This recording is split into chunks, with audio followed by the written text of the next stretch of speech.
Welcome back and thanks for staying with us here on Republic TV. This is a story that concerns almost everyone, a story that exposes and reeks of racism. Remember, this is a story of a Sikh couple in the United Kingdom that has faced some shocking racism when they were told that they could not adopt a wild child, this because of their cultural heritage and Indian origin.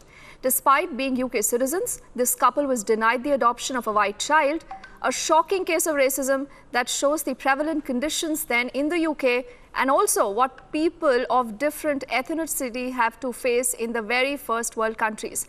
Republic TV's Deputy News Editor Shavan Sen has spoken to Sandeep Mandar this about what the couple really had to face, what their ordeal was, and this is what they've told us. Mr. Mandar, thank you very much for speaking to Republic TV. Let me begin by asking you, could you take us through the ordeal that you and your wife faced over the last couple of weeks when you were trying to adopt a child in the United Kingdom? Well, the adoption has been going on for about a year and a half now, and we tried adopting a child in the UK, and we were turned away because of our cultural heritage.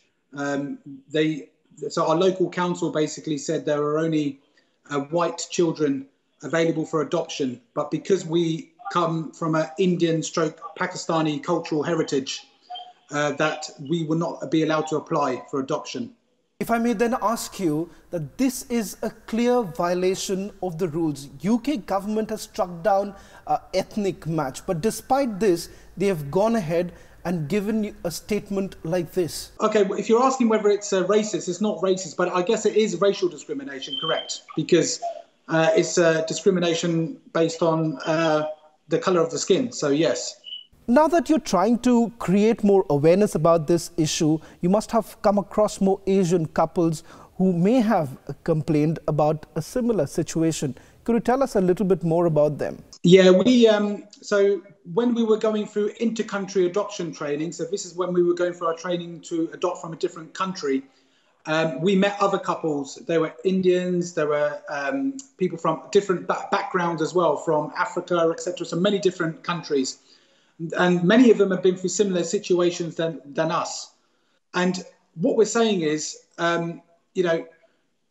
we're not saying it's wrong to look at racial discrimination. It's not wrong to look at cultural heritage. It's certainly is something that needs to be looked at. But what we're saying is that you should look at a number of factors and not just cultural heritage to make a decision on whether you should be allowed to adopt or not. Did the adoption agency really tell you that go back to India and adopt a child? What was the reason behind making a statement like this? So they gave a number of options to me. One option was to look at other adoption agencies in the UK. But to be honest, they painted a very bleak picture of the adoption in the UK that we wouldn't really have much chance anyway. Another option that they said to us was you might want to consider going to India because the cultural heritage is more in line with yours. That was another option they gave to me. So yes, they did ask us to or recommend to us to explore adoption in India. Were you aware that Asian couples face such problems, or were you taken by surprise? Certainly when we went to the introductory workshops at Adopt Berkshire, which is run by Maidenhead and Windsor Council, they gave a very welcoming attitude. They said everybody is welcome, different race, different religions, different sexualities, everybody was welcome. That was just the introductory workshops. But then when we wanted to apply, that's when we were told, that we couldn't apply because of our cultural heritage. The fact is that in 21st century, a developed nation like the United Kingdom still continues with a feudal practice like this. Does this really disappoint you, given the fact that you're, after all, a UK citizen? This happens in your own country? Yeah, it's certainly in this regard, it's been very disappointing. But look, places like, England, as well as even India, they've come a long way. But in some areas, such as adoption, some councils are still, for me, out of touch and operating in a way like they did many years ago. So it has been surprising, but that's why we're doing this case. Where in particular this adoption agency's acted like this, the support from the UK people has been amazing, and everybody's supportive. So the people in this country certainly see this as an issue and certainly think something should be done about it. While you may be enjoying some support from the common people in the United Kingdom, the problem lies with the council, and it becomes even more evident that this is nothing but a discriminatory body. Now, what's happened to us is that we've simply made a phone call and we've said that we come from an Indian background and we've been rejected. That's not right. What we're saying is that you shouldn't just take race and religion or cultural heritage as the overriding factor to make a decision. You should look at many different factors before making a decision whether someone should be prioritised or not. This case reflects that nothing much has changed in the United Kingdom. I think we've come a long way since then. I think there's definitely are improvements in countries like the UK, and we've come a long way. And certainly as I've grown older, maybe when I was young, I was getting some racial discrimination. Sometimes, racist things happening to me in schools and things like that. But that doesn't tend to happen now. Which is why we're very surprised about what's happened to us through the adoption process. Again, which is why we are now doing this court case, just to raise awareness and to see whether we can make a change in the law to help other couples in the future that might have similar problems to us. Tell us a little bit about your interaction with Theresa May. What did she really have to say?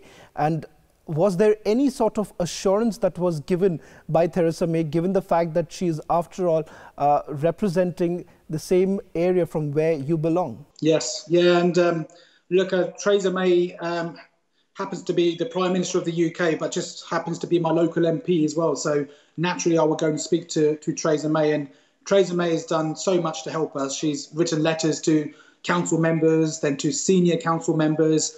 And then when she didn't get anywhere there, she then went to the relevant minister that was in charge. This is as she was Prime Minister. She went to the relevant minister for children, families and vulnerable children to raise the case there. And it was that minister who recommended that, obviously they can't comment on individual cases, but if what's happened to us has really happened, we were recommended to take legal action because it was a clear case of racial discrimination. And that's exactly what we've done, which is why we're taking these court proceedings. In the course of raising awareness about this entire issue, did you really come across couples, Asian couples, who faced similar situations where they were discriminated only because of their ethnicity? Yeah, look, the support has been great, and we've met other we've even met other Asian couples going through similar issues than us, and they share the same views. But doesn't this really disappoint you that a cosmopolitan country like the United Kingdom and such practices still exist? Yes, this has been a very disappointing for us, and it made us very angry, very emotional, very upset. But we're strong people, and that's why we are. It's happened to us. A lot of bad things have happened to us in regards to fertility treatment and also for this adoption case. But the reason we're bringing this to court is because in all this bad, there must be some good.